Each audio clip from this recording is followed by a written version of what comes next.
स्वागत है आप लोगों का आपके अपने educational channel home science with Pooja में। आज इस वीडियो में हम होम साइंस के बहुत ही इम्पॉर्टेंट टॉपिक के बारे में डिस्कस करेंगे, जो कि LT ग्रेड, नेट, JRF और साथ ही होम साइंस से रिलेटेड असिस्टेंट प्रोफेसर का जिन लोगों ने फॉर्म भरा हुआ है उनके लिए भी बहुत ही इम्पॉर्टेंट है। तो आज हम डिस्कस करेंगे कुकिंग और कुकिंग के मेथड्स के बारे में।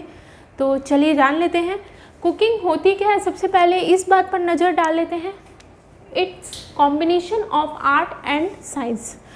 जो कुकिंग है वो आर्ट और साइंस का कॉम्बिनेशन है। और ये आर्ट और साइंस का कॉम्बिनेशन कैसे है, तो हम बताएंगे कि आर्ट का कॉम्बिनेशन किस तरह से है। जैसे कि हम भोजन बनाते हैं, भोजन बनाना भी एक कला है और उसे परोसना भी एक कला है। भोजन को अगर अलग अलग तरह से बनाया जाए और उसका जो स्वरूप है उसमें अलग अलग तरह से विभिन्नता ला दी जाए। मान लीजिए जैसे कि हम आटा है, व्हीट है, गेहूं का आटा है, उससे अगर मान लीजिए हम पराठा बना दें या पूड़ी बना दें तो उससे क्या होगा, उसका जो स्वरूप है वो बिल्कुल चेंज हो जाएगा। तो अगर हम खाने को इस तरह से बनाएं और इस तरह से परोसें कि खाने वाले का मन करे कि इसे खाया जाए, तो जो है भोजन इस तरह से कला कहलाएगा। तो भोजन बनाना इस तरह से कला है। फिर से जान लीजिए, भोजन को अगर हम अलग अलग तरीक़ों से, मान लीजिए हमने गाजर का हलवा बनाया है तो उसमें हम उसका रेड कलर है, उसके साथ ही उसमें हम ड्राई फ्रूट्स भी ऐड कर दें या फिर मावा वगैरह ऐड कर दें, तो उससे जो दिखेगा वो बहुत इंटरेस्टिंग सा दिखेगा, उसका स्वरूप भी चेंज हो जाएगा। साथ ही अगर हम उसे एक कांच के बाउल में परोसें और बहुत अच्छे से उसकी प्लेटिंग करें तो देखने वाले का तुरंत ही मन करेगा कि इसे खाया जाए। तो ये जो है भोजन इस तरह से जो है कला है, आर्ट कहलाएगा। अब भोजन जो है साइंस किस तरह से है, अगर हम सब जानते हैं कि फूड के अंदर सारे ही न्यूट्रिएंट होने ज़रूरी हैं। एक बैलेंस्ड डाइट वो कहलाती है जिसमें सारे न्यूट्रिएंट हो। भोजन बनाना एक साइंस भी है, एक विज्ञान भी है। और वो किस तरह से है, तो आप इस तरह से बता सकते हैं कि भोजन जो है साइंस इस तरह से है कि जो खाना हम बनाते हैं उसमें सभी चीज़ों का अगर ध्यान रखकर हम खाना बना रहे हैं। जैसे मान लीजिए फॉर एग्ज़ाम्पल हम कोई खाना बना रहे हैं और उसमें जो खाना हम बना रहे हैं उसमें न्यूट्रिएंट सारे ऐड कर रहे हैं, उसके अलावा उसमें सारे पोषक मूल्यों का ध्यान रखा जा रहा है। उसकी कुकिंग की हम विधि, जो मेथड यूज़ कर रहे हैं, ऐसा यूज़ कर रहे हैं जिससे कि कोई भी विटामिन, कोई भी प्रोटीन उसमें नष्ट ना हो, स्पॉइल ना हो। अगर इन सब चीज़ों का हम ध्यान रखते हुए कुकिंग कर रहे हैं तो वो कुकिंग जो है इस तरह से कुकिंग क्या कहलाएगी, साइंस कहलाएगी। तो आप यहाँ पर समझ ही गए हैं कि कुकिंग जो है साइंस और आर्ट किस तरह से कहलाएगी। फिर से एक बार शॉर्ट में जान लीजिए, खाने को इस तरह से बनाना और इस तरह से परोसना जिससे कि खाने वाले का मन तुरंत उसे खाने का करे। साथ ही खाने में अगर सभी पौष्टिक तत्वों का ध्यान में रखते हुए और साथ ही सभी बातों का ध्यान रखा जाए। हम जान ही चुके हैं कि जो कुकिंग है उसे किस तरह से कॉम्बिनेशन कह सकते हैं आर्ट और साइंस का। अब बात कर लेते हैं इसमें जो कुकिंग है उसके एडवांटेजेस के बारे में, उसके गुणों के बारे में। तो कुकिंग में हमें किन किन चीज़ों का ध्यान में रखना चाहिए, किन किन चीज़ों का एक गृहिणी को ध्यान रखना चाहिए और उसको ध्यान में रखते हुए उसे कुकिंग करनी चाहिए, इस बारे में हम डिस्कस करेंगे। तो सबसे पहले देख लेते हैं भोजन को सुपाच्य बनाना। हम जानते हैं कि भोजन जो है हमारा जिस तरह का होता है, जिस भी प्रकृति का होता है, उसी अनुसार उसका डाइजेशन होता है। अगर हमारे भोजन में वसा की मात्रा ज़्यादा है तो वो देर में डाइजेस्ट होगा, और अगर हमारे भोजन में कार्बोज है, रेशे हैं, फाइबर्स हैं, वाटर की मात्रा ज़्यादा है तो वो वसा के वनिस्पत जल्दी डाइजेस्ट होगा। तो इस बात का ध्यान में रखते हुए हम अगर भोजन बनाएं, अगर गृहिणी इस चीज़ का ध्यान रखे कि भोजन इस तरह से बनाया जाए कि उसका पाचन आसानी से हो जाए। इसके अलावा भोजन के अंदर जो कुकिंग मेथड है उसका भी ध्यान रखा जाए। अगर हम भोजन डीप फ्राई करके बना रहे हैं तो वो देर में पचेगा। इसके अलावा अगर हम स्टीमिंग करके पका रहे हैं तो वो जल्दी डाइजेस्ट हो जाएगा। तो इस चीज़ का हमें ध्यान रखना है कि भोजन जो है सुपाच्य बनाना, ताकि आसानी से डाइजेस्ट हो जाए। दूसरी बात है विभिन्नता लाना। भोजन के अंदर अगर हम एक ही तरह का भोजन लगातार करते जा रहे हैं तो ऐसे में क्या होगा, हमारे शरीर के अंदर कई सारे न्यूट्रिएंट की कमी हो जाएगी। तो साथ ही कोई भी व्यक्ति अगर लगातार एक ही तरह का भोजन करता है तो वो खाते खाते बोर हो जाता है, उसका खाने का मन भी नहीं करता। तो भोजन में विभिन्नता लाना भी बहुत ज़रूरी है। जीवाणुओं को नष्ट करना, गृहिणी जो है उसे जीवाणुओं को भी नष्ट, इस चीज़ का ध्यान रखना चाहिए कि जो हम भोजन कर रहे हैं उसमें किसी भी तरह के जीवाणु विषाणु ना हो, क्योंकि जीवाणु विषाणु जाकर हमारे शरीर के अंदर कई सारी बीमारियां फैला सकते हैं। फॉर एग्ज़ाम्पल, अगर हम सब्जियां और फल बाहर से लाते हैं तो उसे अच्छे से धोना चाहिए। साथ ही जैसे गोभी है, कॉलीफ्लावर है, कैबेज है, इस तरह की सब्जियां जो हैं उन्हें अच्छे से धोना चाहिए। साथ ही मैं आपको बताना चाहूँगी कि अगर हम सब्जियों को यूज़ कर रहे हैं तो उसे ब्लांचिंग मेथड के बाद उसे यूज़ किया जाना चाहिए। ब्लांचिंग मेथड जो है, अभी हम कुकिंग मेथड में हम जानेंगे कि ब्लांचिंग मेथड क्या होता है। तो इसके अंदर जो है जीवाणुओं को नष्ट कर दिया जाता है। तो इस तरह से जो है जीवाणुओं को भी नष्ट किया जाना चाहिए भोजन को पकाने के समय। बाह्य रंग, गंध, आकार में परिवर्तन। बाहरी जो खाना है हम उसका रंग और साथ ही आकार और गंध, इसमें भी परिवर्तन ला सकते हैं। एक ही तरह का अगर हम इंग्रेडिएंट यूज़ करके उसमें कई तरह के रंगों, कई तरह के उसमें आकार परिवर्तन कर सकते हैं। फॉर एग्ज़ाम्पल, मान लीजिए हम व्हीट यानी गेहूं के आटे का यूज़ कर रहे हैं तो उसमें हम उससे भी अलग अलग तरह की चीज़ें बना सकते हैं, जैसे कि पराठा, पूड़ी या कचौड़ी, इस तरह की चीज़ें बनाकर हम उसके बाह्य रंग, गंध और आकार में परिवर्तन कर सकते हैं। प्रोटीन जैविक मूल्य बढ़ाना। एक गृहिणी को इस चीज़ का भी ध्यान रखना चाहिए भोजन बनाते समय कि जो वह भोजन बना रही है उसमें जो प्रोटीन है उसके जैविक मूल्य हैं या नहीं, उसके जैविक मूल्यों को बढ़ाया जाए।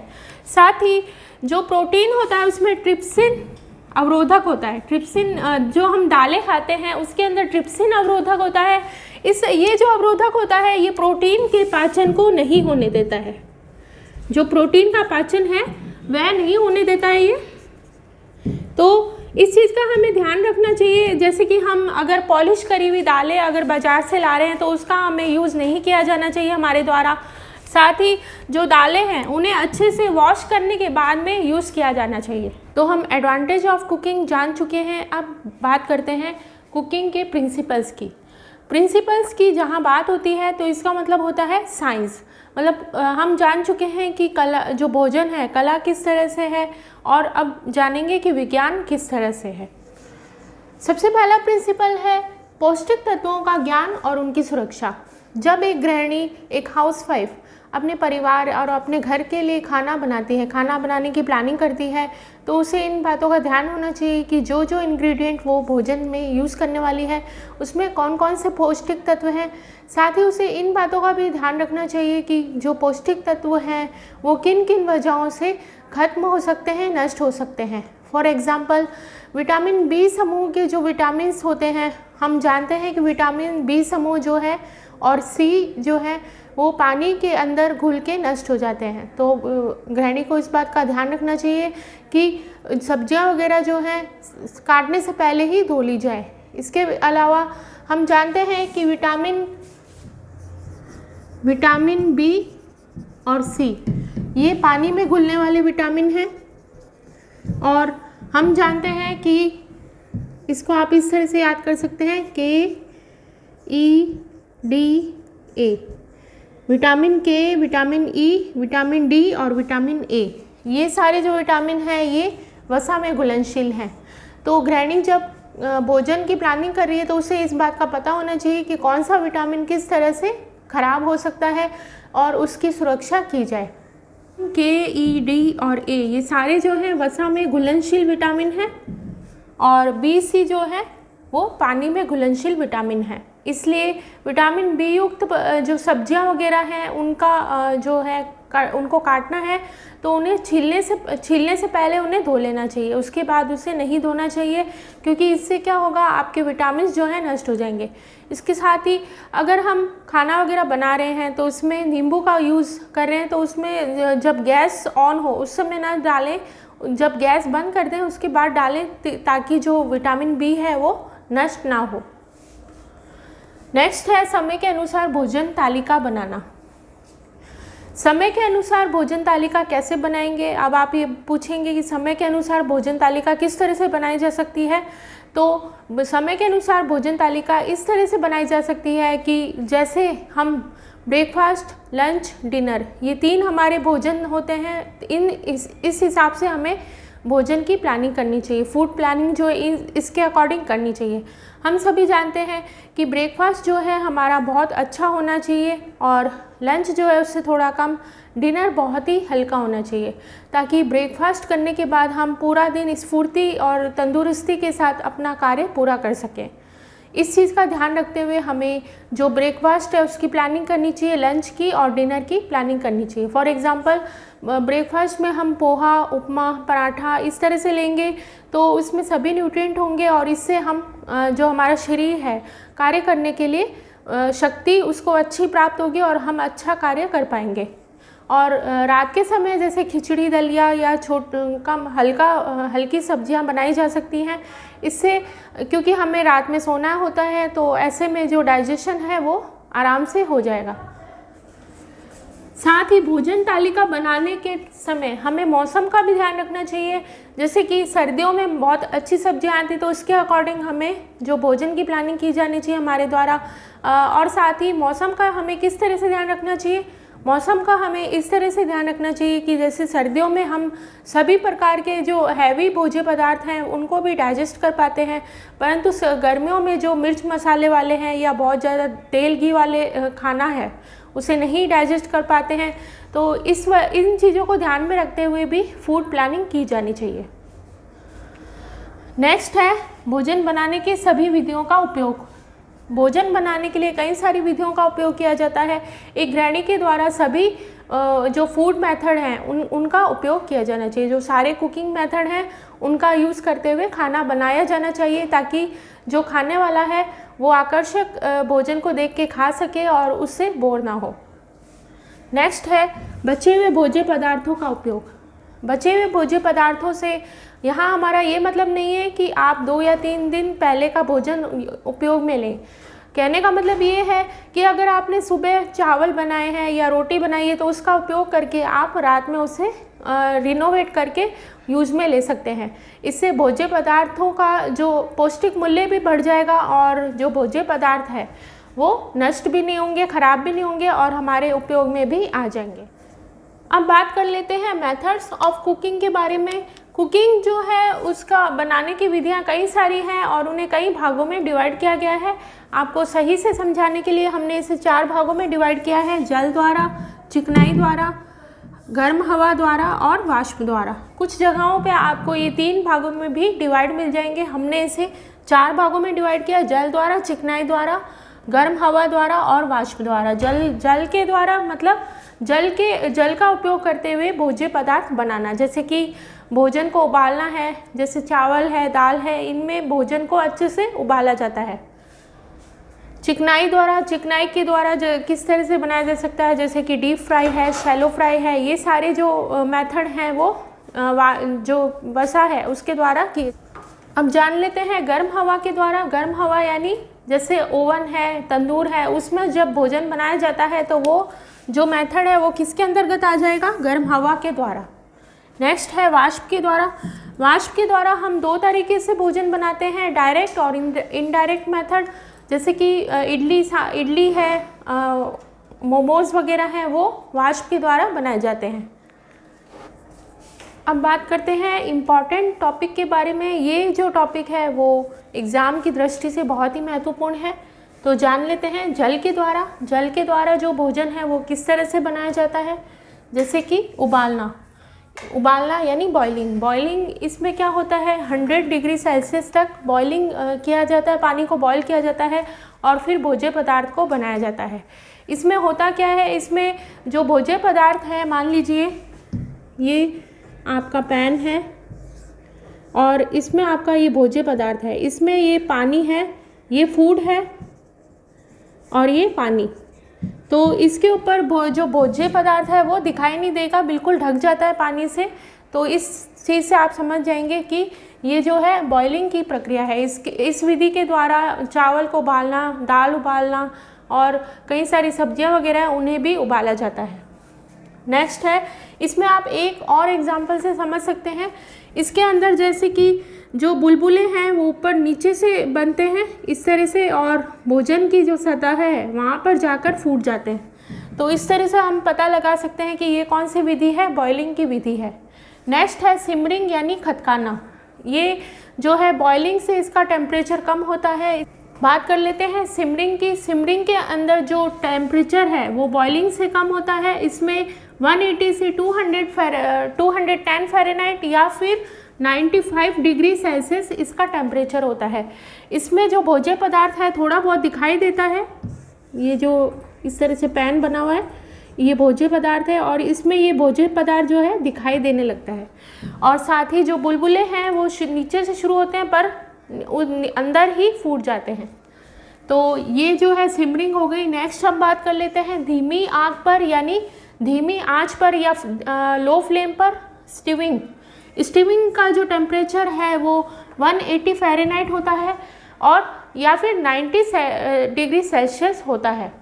इसके अंदर जो भोज्य पदार्थ होता है उसमें पानी बहुत ही कम होता है। ये मान लीजिए भोज्य पदार्थ है और ये पानी जो है इसमें बहुत ही कम डाला जाता है, और साथ ही जो बर्तन है उसे ढककर पकाया जाता है। धीमी आंच पर पकाया जाता है, साथ ही जो भोज्य पदार्थ है उसे ढका जाता है और फिर बनाया जाता है। एक इम्पॉर्टेंट बात और हम बता देते हैं आपको, जैसे कि हम प्रोटीन है, प्रोटीन को अगर हम तेज आंच पर पका रहे हैं, प्रोटीन जो है उसे हाई फ्लेम पर अगर हम पका रहे हैं तो क्या भोज्य पदार्थ अच्छा बनेगा या ख़राब बनेगा?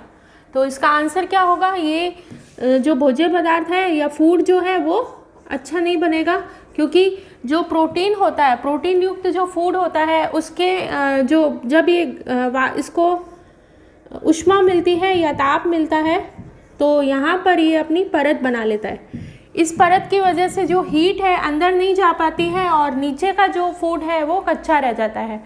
तो इस चीज़ का हम ध्यान रख सकते हैं कि जो प्रोटीन युक्त फूड होता है उसे धीमी आंच पर पकाया जाता है, जैसे कि नॉनवेज वगैरह है, मांस मछली वगैरह, उन्हें धीमी आंच पर ही पकाया जाता है। अगर हम उन्हें तेज़ आंच पर पकाते हैं तो वो अंदर से कच्चा रह जाएगा और ऊपर से जल जाएगा।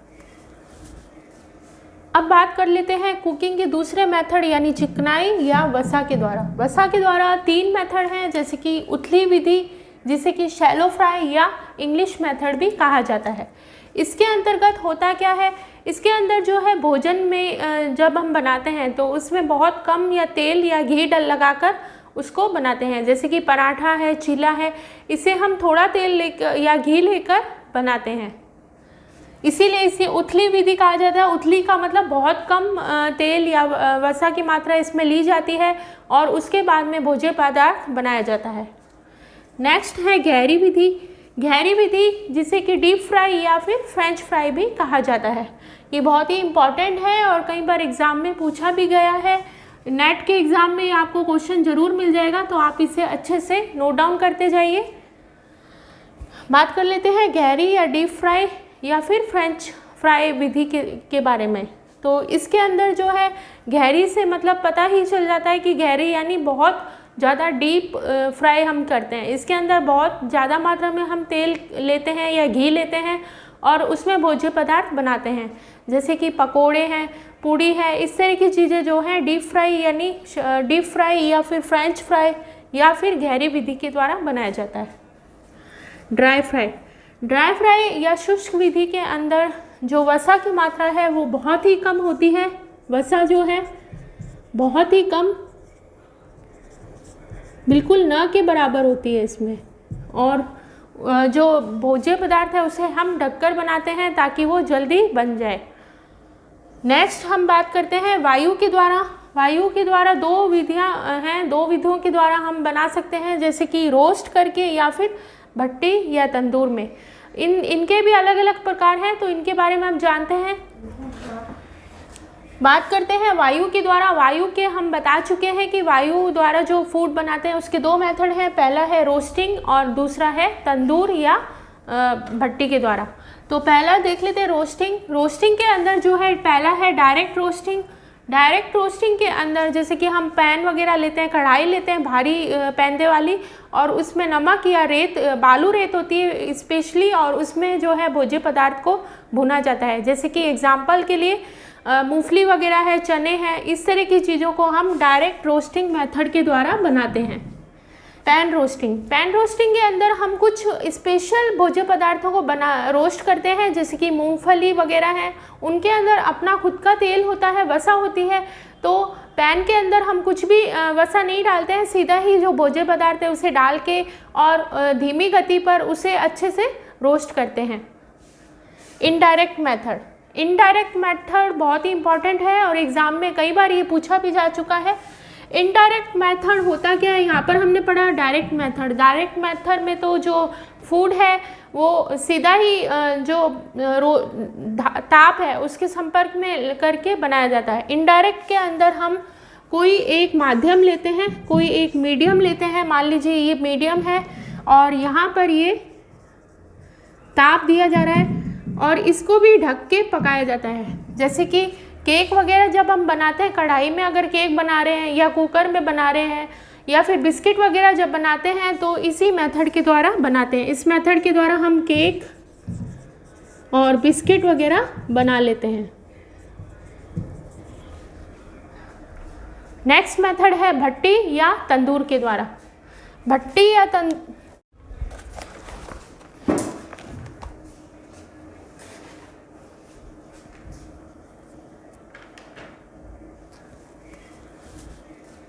अब बात कर लेते हैं कुकिंग के दूसरे मेथड यानी चिकनाई या वसा के द्वारा। वसा के द्वारा 3 मेथड हैं, जैसे कि उथली विधि, जिसे कि शैलो फ्राई या इंग्लिश मेथड भी कहा जाता है। इसके अंतर्गत होता क्या है?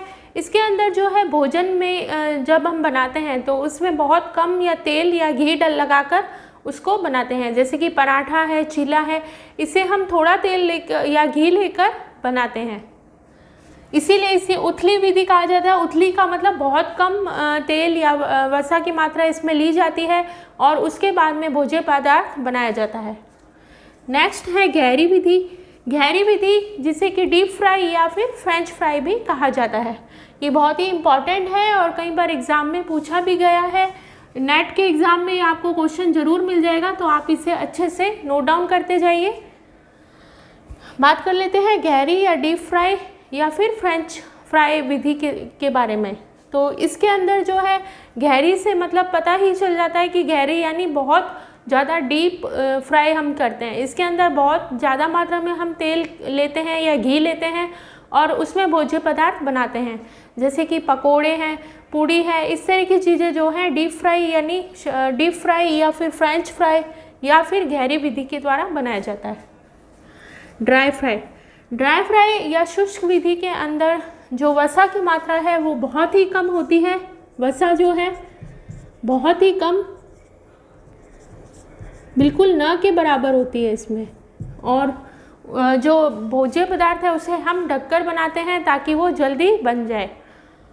नेक्स्ट हम बात करते हैं वायु के द्वारा 2 विधियां हैं, 2 विधियों के द्वारा हम बना सकते हैं, जैसे कि रोस्ट करके या फिर भट्टी या तंदूर में। इनके भी अलग अलग प्रकार हैं, तो इनके बारे में हम जानते हैं।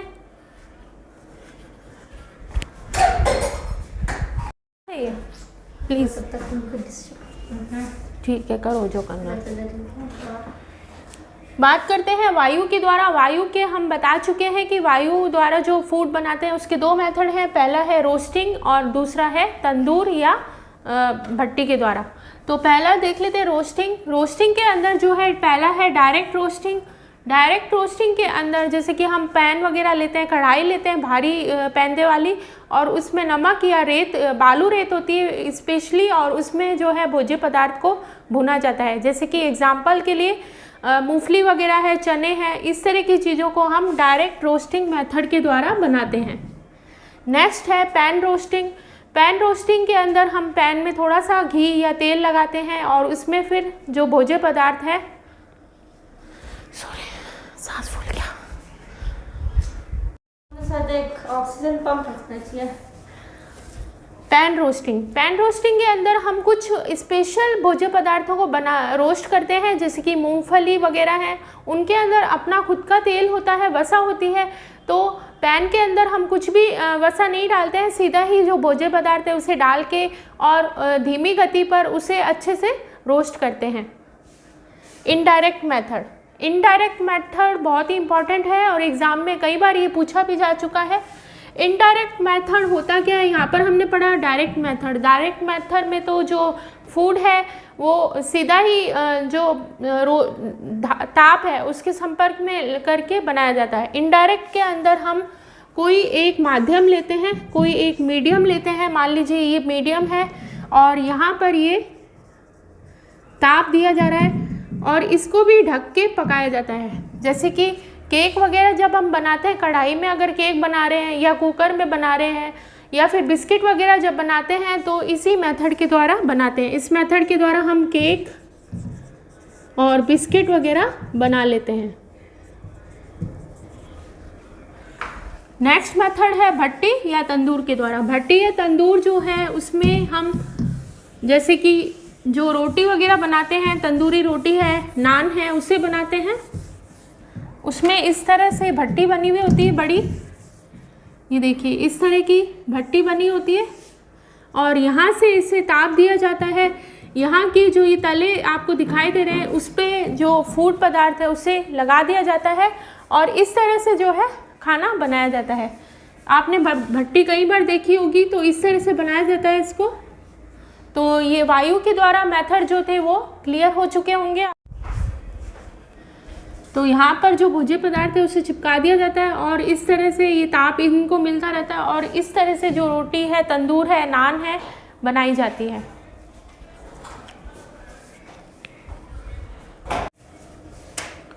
भट्टी के अंदर भी दो मेथड होते हैं। पहला होता है ईंट चूने की भट्टी, जो मैंने आपको अभी बताई, ईंट या चूने की होती है ये भट्टी।